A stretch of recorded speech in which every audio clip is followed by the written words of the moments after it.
Founder and director of the Sunbeam Foundation, Ms. Rhea King-Julien, joins us to tell us more about the history and projects of the foundation. Now, Ms. King-Julien sees herself as a bridge builder, facilitating in connections between NGOs, CBOs, state agencies, entrepreneurs, and companies, both public and private, in the food production sector. So welcome. Thank you very much for making the time, Rhea.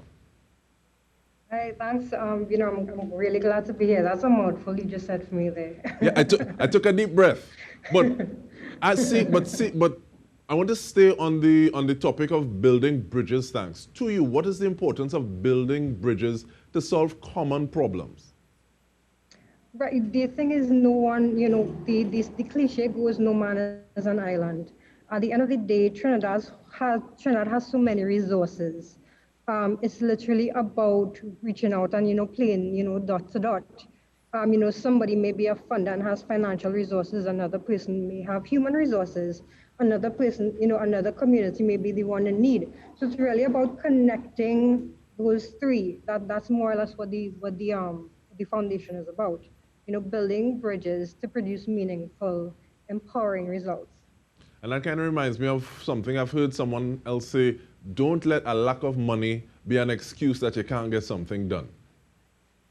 For sure. At the end of the day, no one can say that. There's so much financial resources out there, but financial resources without a purposeful cause is for naught, So it's really about utilizing money, which at the end of the day is a tool to really bring about meaningful change and not just talk about it. And with that, because you're someone and the foundation is an organization that is walking that talk, give us a little history of the foundation. Thank you. All right. Well, we were registered back in 2017, and we literally hit the ground running, more or less connecting funders to schools. We always had a passion for doing things that empowered people in terms of theoretical and practical knowledge, because at the end of the day, they go hand in hand. You can't just know how to do something anymore. This world, where we're going, you have to actually be able to do it with your hands, So the thing is, we looked at the education system, and again, I'm not knocking it. It lives within its own abilities. But at the end of the day, as citizens of Trinidad, we're tasked to do more with what we know. We actually have to troubleshoot, right? So the thing is, we looked at that particular challenge and we said, okay, well, how can we do something with that, right? So we started speaking to schools, and we developed this food production curriculum very much aligned to that of the agriculture primary school syllabus, and we took it from there. Right, we started with schools like Santa Rosa Primary. We did work with Aranguez TIA Primary School as well. And, the thing is, at the end of the day, we also not just work with primary schools, but we work with communities as well. So you look at things like the community gardens. We're working with UNDP right now, Jeff FGP, to do 4 community gardens in the Arima district. We've already done 2, one at Malabar Phase 4 Community Center, one at Pinto Community Center. We're currently doing training at that, so that's what you're seeing there. But we're really tasked to build 2 more community centers, one at La Hoqueta Community Center and the other at Karapu, right? How we do it is that we don't come and build anything. It's the community that actually does it, and we provide the theoretical and practical training. So let's say, for instance, composting, right? We do composting, but it's the actual community trainees that build the composter, and we teach them about the operations of it. Same thing with hydroponics, aquaponics, greenhouse, seedling production, earth building. It's the same thing. And one of the things I wanted to ask is, which one do you prefer? Do you prefer working with the schools, or do you prefer working with the communities? And if you have a preference, why so? Oh, actually, I can't say I have a preference, because at the end of the day, to exact change or to exact meaningful change, you have to work with various aspects of the generation. You have to work with the older ones as well as the younger ones. So I can't really say that I prefer to work with one or the next. Kids are amazing, though, I would admit. Who doesn't like working with kids? But at the end of the day, if the parents aren't exposed to the same things as the kids, there is no meaningful intent to exact change. And that's one of the reasons I asked if there's a preference from your vantage point, because I can see it's one thing, okay, well, you give children an opportunity to literally get their hands dirty, to put their hands and see what is happening. But when they go home, what comes of it? Is it that they are going to train up parents and say, well, I want to do this, and they have everything so they can carry them through the process, as opposed to saying, okay, well, we're dealing with the community where we have a larger target grouping, possibly individuals who have a little more influence to impact some of those things, to build some of those composters under your guidance, to follow that theoretical and deal with it in a manner that you can see the results and say, okay, well, they've started, so we can check up on them and make sure that they're going in the right way. I agree, but at the end of the day, not all results can be seen. Sometimes it's just a matter of planting a seed. You know, it's egotistical to think that all seeds grow in my lifetime, right? You plant a seed now with a child, you know, when the child grows up, you know, who knows what that child could become, right? So, you know, as I said before, though to exact any sort of change, to exact any type of paradigm shift, you need to have, you need to look at different aspects of society. And with regard to looking at different aspects, from what I get, the Sunbeam Foundation is one that is located a little more in the east. And it seems as though there are different areas that you all treat with. So what are some of the projects that you would have in some of those areas? And is it that you'll need to say, okay, well, this area is a little more populated, this area is a little more rural, so we're going to tweak what it is we're doing to customize an initiative for an area? Right, that sounds really, really logical. I love your thinking. At the end of the day, we're a lot more fluid than that. The Sunbeam Foundation is actually from Port Spain, right? And, you know, I always speak very frankly about it. A dream told me to head east, right? So it was really a case where the miracle was supposed to unfold in the east. I had absolutely no control of that. All I had to do was walk it. And what are some of the projects that the Sunbeam Foundation has actually seen to date? Because I hear there are different modules. I hear there are things that happen on a Sunday. We're seeing video, and we get a little more as the conversation continues. We have about a minute and a half on this side of the conversation. But take me through some of those projects, thanks. Right. No, the thing is we're actively involved in building the La Hocketa Community Garden right now. So you would see that on weekends, what we do, we have training in different modules. There's 13 in all. We've done composting, we've done seedling, propagation, we've done greenhouse design. You would have seen that's the greenhouse that we built at Pinto. Many different other modules. You have aquaponics, hydroponics coming up this weekend, earth building, you know, vermicomposting. There's so many. Literally what we do, we stream live on Sundays from 1:30 to 3 p.m. on our Facebook page, right? The Sunbeam Foundation.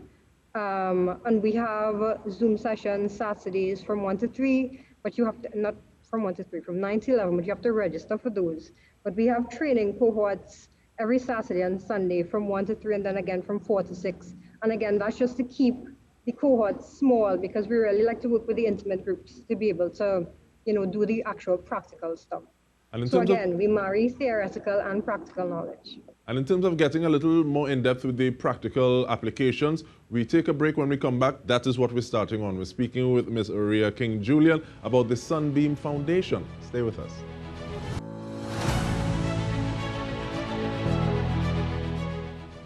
Welcome back. We are speaking with Ms. Rhea King-Julien of the Sunbeam Foundation. She is the founder and director. Now, one of the things that would have just passed us by would have been the module, I believe, on rain harvesting or rainwater harvesting. Take me through that, thank you. Okay, well, last cycle, what we would have done, we would have set up a rainwater harvester at the Pinto Community Center. This would have been done purely by the community members, so literally a lot of hands-on work. They would have also gotten theoretical training on this from ICA. That is a local, well, it's a regional organization, regionally a recognized organization in Trinidad and Tobago. So they would have done the theory from the 9 to 11 on the Saturday, and then the community members would have spent Saturday and Sunday building it. That would have been the last cohort. Now this cohort, we would have extended that particular harvester to make sure the water quality was a bit more efficient. All right. Now, is there That's what. okay? Is there a specific group of individuals that you say every time we're going to be dealing with a module, you bring these people on board, or do you have different facilitators for different modules for different days? Yeah, we do. In terms of, so every module is broken up into both theory and practical. So you would have us reaching out to people from the University of the West Indies, ICA. We have professionals, industrial professionals like aeroponics, coming in to do the theory with the persons. And then in the afternoons, we walk them through the hands-on in doing it. So like this weekend coming up here is actually hydroponics. So we have Aeroponics Limited doing the theory, and then the community members are actually going to get hands-on in doing the design and doing the operation of it as well. Now, I heard you mention. How we choose community members though, it's purely random. So we would advertise the flyers throughout the week leading up to the actual activity on the weekend. So we would post on all the ARIMA Facebook pages, ARIMA Vibes, We4 ARIMA. It's a lot of them that we post on. And then so it's a Zoom link. It's a Survey Monkey link, my apologies. And they register online, and then we add them to a WhatsApp group and then take it from there. All right, now, what are some of the responses that you get from individuals? And I'm also wondering how the pandemic has impacted what it is you do, because I can see some things becoming a little quiet due to safety protocols, but at the same time, I see some interest raising or increasing, people asking, okay, well, how can I do this at home? What are some of these things? Right. And the fact that you have this information and you're willing to share, I can see some people wanting to latch onto it. Right. Yeah. In previous workshop series, what has happened? We would have had cohorts that was 70 persons large, right? But because of COVID regulations, what we've had to do, we've had to split up those cohorts into 4. So we no longer take such large persons. Because of that, and we had so much interest in each of these modules, that's why we shifted to the digital campaign where we run the live streaming. So persons actually get to view it because we have to keep our cohorts small, the ones that actually come in to do the hands-on stuff. So we've been quite adaptable in that sense to our changing times. So I can imagine someone saying, okay, well, I'm looking, I'm seeing, I get the instruments or I get the equipment, but I'm not sure how it is they did that. So I want to get on to the Sunbeam Foundation to possibly get a little help and say how you want an elbow or you need that. How do they contact you? Right. Now you could WhatsApp us at 751-2242, or you can email us at sunbeamfound@gmail.com. Nicely, and I'll ask you for that at the end of the conversation as well. But is it an instance of everything that is put up on the Facebook page is there so that people can go back and refer to it again? For sure. The thing is that once you are registered with us via the WhatsApp group, you have access to all the recorded sessions, regardless of whether you've registered for that particular module or yet. Or, we literally open you up to all the 13 once you register with us, right? If you don't, because the thing is we try to keep it, the practical sessions for REMA residents only, because that was the project scope. That's why we have the digital campaign, because we know a lot of persons in Trinidad want to become more sustainable. So those are free and they're left on our website, not our website, but our Facebook page. And in terms of those 13 modules, Rhea, is it that you said, how did you start to plan and say, okay, well, we want to do these first, then go to that? What was the process in that? Well, literally, if you look at it holistically, the entire thing is zero waste. So you look at composting is always first because it utilizes waste. So the entire project actually runs on waste. Go figure. but literally it takes you through changing the mindset that anything you use at home cannot be repurposed, right? You don't have to always think water will provide water in the pipeline. At the end of the day, we're all tasked as citizens of Trinidad and Tobago to be sustainable within our own right. The government can only do so much, right? So the thing is that all the modules, if you look at them holistically, right, create a sustainable being, right? Someone that could build their own house. You don't have to rely on concrete. You don't have to rely on galvanized. It's actually, it doesn't even make sense to have a galvanized roof in the tropics, personally, right? If you don't put in AC units, which of course makes it even more unsustainable, right? So that's why we offer things like earth building. The thing is, earth building has come such a long way from where it used to be in Trinidad. We saw the mud huts or whatever. But you look at YouTube now with earth building, and it's these fantastic looking structures. People need to know these things, so that's why we offer it. Rainwater harvesting, again, why not? Right? It's perfectly legal once you have an existing master connection. Why not? All right. The thing is, people just need to know. And I smile when you talk about rainwater harvesting, and that sounds so outside to me, as opposed to you're collecting rainwater, because this thing that Tanti used to be doing, Granny used to be doing, and they have the little mesh that connect into the guttering so nothing goes in, so we also can't have things coming out. And I also appreciate, with that in mind, I appreciate the fact that you talk about shifting paradigms and mental states and the way that we think. So is it that we need to go back, or we need to recreate or look and see what used to work and see how it can work again in our present situations? Yeah, I would say don't throw the baby out with the bathwater. There's some aspects of the structure that we've built that can be kept, but we've also seen the ones that time and time again have been troublesome. And it's really about making the effort. And I'm not even talking about the government making the effort. It's about individuals making an effort to do better, right? We can't hold people to task if we're not holding ourselves to task. And with regard to personal responsibility and looking and seeing what we each can do, looking to the mirror and see that, is there anything that y'all are working towards that y'all may need partnerships or help, or and I'll ask for the contact information again so that people can reach out, be a part of this. Remind us of the Facebook page again before we close that. Okay, I totally I missed everything you just said because a police just passed. Not a problem. In terms of contacting you to say, okay, well, this is how I can help, or this is the help that I want. So let's see how we can contact and have that dialogue. How do they do that again, right. please? Yeah, the thing is that anybody watching any particular, let's say you follow us, you subscribe to us on the YouTube channel that we have, you check us out on Facebook, you check us out on Instagram, you see something that you're interested in, that you need assistance with, feel free to reach out to us via our website. Feel free to reach us out via our email address, sunbeamfound@gmail.com.